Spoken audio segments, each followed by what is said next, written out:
Jason Gray, and I'm sitting down today with Chris Prager from the Campbell County Fire Department. And you're going to give us some tips today on kind of upcoming winter season holiday fire prevention. That's right? correct. Yeah, we just kind of wanted to come out and give public information and really just try and, again, pass around that safety information that we do day to day. According to NFPA, which is the National Fire Protection Agency, some of the main causes of fires in homes would be cooking, heating appliances, electrical, and smoking. So cooking is a leading cause of fires around the holidays? People are all over having family over? Yeah, so not just around holidays, actually. It's a leading cause throughout the entire year and has been for 5 to 10 years in the past.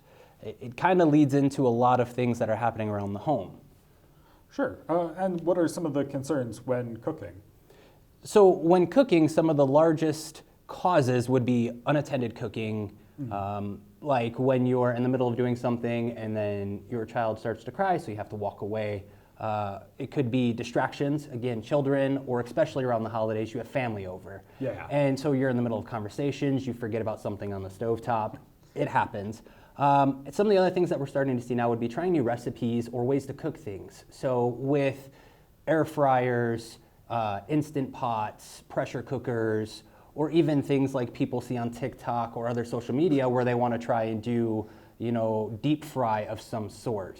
And doing that not so much in the proper areas or where it's going to cause more damage and more problems is kind of on the rise this year.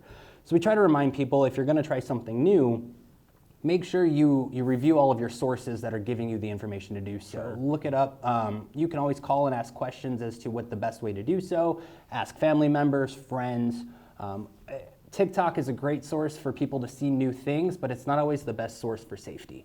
So we just want to make sure that people are understanding that there are lots of things that can cause something small or big to happen in the home during the holiday season. Sure. And if you're going to be trying new recipes, you should try it before you have everyone over so that you can give it your full attention and you know how it's going to go. Absolutely. I mean, that's just a cooking tip. That's not even a fire prevention. That's a good point, though. Very good point.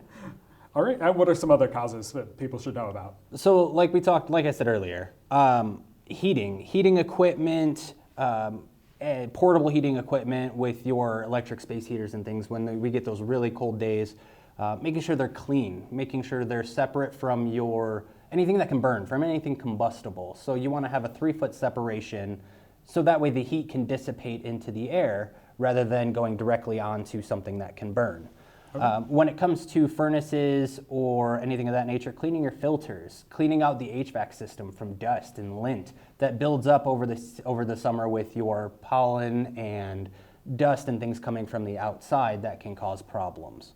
The other big thing that people are kind of running into now would be leaving the heaters on when you're running because they have like an auto switch. After they get to a certain temperature, It shuts off. Well, the problem is if you leave when that and something or another fails inside, you have a potential for a fire in your home when you're not even home. So when you come back, your house is on fire, and now you're going to have to call 911 after the fact. Right. So making sure that all of your appliances are off or your heating appliances are off before you leave.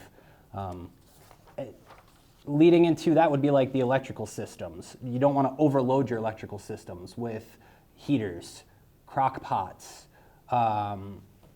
You don't want to be running too many things at one time to cause those electrical overloads and potential fires, especially during winter months where your heat might be electrical. And if you lose all electricity, you no longer have heat. Leading into decorations, lights, Christmas lights, things like that. Making sure the wires are well kept, well taken care of. Making sure you're only connecting so many strands together that the manufacturer recommends. Something that most people don't know is manufacturers have recommended lengths or recommended draw power from your Christmas lights. So when you stack too many on together, it can cause more failures down the road. So just being cognizant of that. Using extension cords.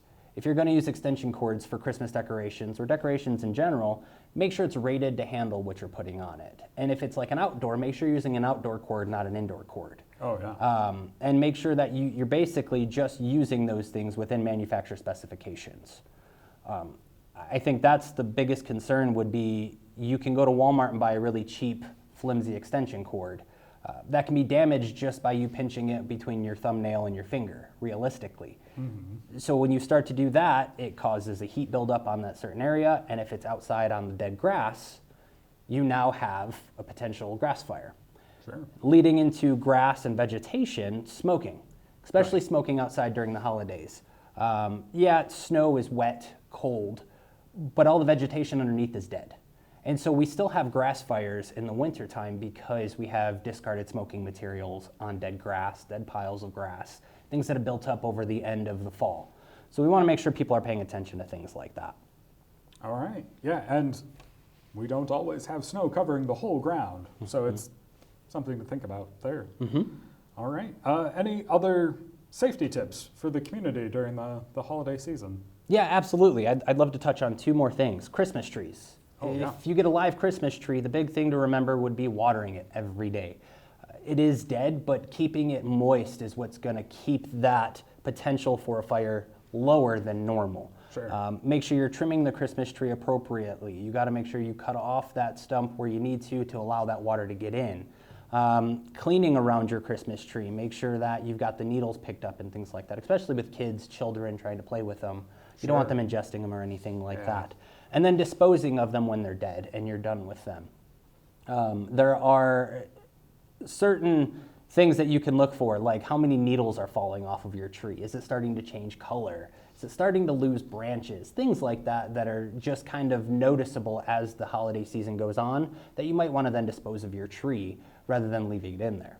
Sure. The other big thing that we definitely encourage would be safety for travel. When it comes to winter weather here, it changes very quickly. So definitely make sure you're checking the weather before your travels this season. Slow down on the roads when they're icy, wet, snowy, slushy. That all impacts your travel time. It all impacts your stopping time, which could lead to more accidents. So giving yourself an increased distance between you and the car in front of you could help a lot with that. And then definitely before a long trip, maybe look into preparing like an emergency kit. Something that has, flares, blankets, a small repair kit for your vehicle for tires or anything like that. Right. Or maybe in a first aid kit. Just because when you're on those long trips, especially from Wyoming, it's generally several hours till you're getting to where you are. Yeah. And weather can change fairly quickly here. With the wind shifts, snowing, visibility, those are all things to kind of think about before your trip, and you want to make sure you plan accordingly. All right. And is there anything else for December? I think that's it from us. We would love to just say happy holidays to everybody out there and hope you have a safe and wonderful holiday. All right. Well, thank you for coming. Thank you.